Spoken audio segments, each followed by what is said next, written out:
Corona virus के नए variant Omicron का खतरा बढ़ता जा रहा है। ये वेरिएंट तेजी से अपने पांव पसारने लगा है। देश में 2 दिसंबर को ओमिक्रॉन का पहला मामला सामने आया था और अब तक 23 केस सामने आ चुके हैं, यानी कि 5 दिन में ही 10 गुना से ज्यादा मामलों में बढ़ोतरी देखी गई। सिर्फ 5 दिन में ही दक्षिण अफ्रीका से आए ओमिक्रॉन का हमला 5 राज्यों तक हो चुका है। महाराष्ट्र में 10 केस सामने आए, जबकि राजस्थान में ओमिक्रॉन वेरिएंट के मामलों की संख्या 9 है। कर्नाटक में 2, दिल्ली में 1 और गुजरात में 1 मामला सामने आ चुका है। आपको बता दें कि देश में सबसे पहले ओमिक्रॉन के 2 केस कर्नाटक में सामने आए थे। उसके बाद गुजरात, महाराष्ट्र, दिल्ली और राजस्थान तक पहुंच गया। राजस्थान के जयपुर में 9 मामले सामने आ चुके हैं। ये सभी एक ही परिवार के हैं। परिवार के 4 लोग दक्षिण अफ्रीका से लौटे थे और उसी से बाकी 5 लोगों में ओमिक्रॉन फैल गया। लेकिन चिंता की बात यह है कि ये परिवार 28 नवंबर को जयपुर में एक शादी समारोह में शामिल हुआ था।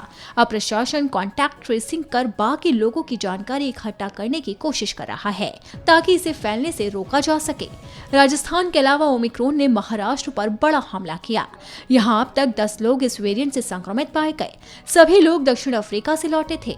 महाराष्ट्र में ओमिक्रॉन का पहला केस 4 दिसंबर को सामने आया। यहां डोंबिवली में 1, पिंपरी चिंचवाड़ा में 2, पुणे में 1 और मुंबई में 2 केस सामने आ चुके हैं। वहीं प्रदेश के स्वास्थ्य मंत्री राजेश टोपे ने बताया है कि सोमवार को जोहान्सबर्ग से मुंबई लौटे 2 लोगों में ओमिक्रॉन मिला है। इन्हें वैक्सीन की दोनों डोज लगाई जा चुकी थी। अब तक मिले ओमिक्रॉन के मरीजों में एक बात कॉमन है कि किसी को गंभीर लक्षण जैसे सांस लेने में दिक्कत या ऑक्सीजन की कमी या शरीर में गंभीर संक्रमण फैलने जैसी समस्या नहीं दिखाई दी है। गुजरात के जामनगर में भी जिम्बाब्वे से लौटा शख्स ओमिक्रॉन से संक्रमित पाया गया।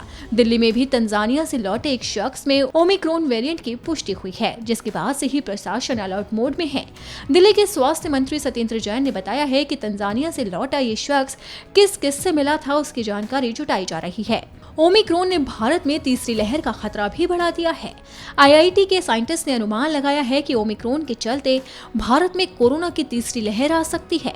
फरवरी में इसका पीक हो सकता है और उस समय हर दिन 1 से 1.25 लाख केस सामने आ सकते हैं। हालांकि उन्होंने ये भी कहा कि दूसरी लहर की तुलना में ये कम खतरनाक होगी।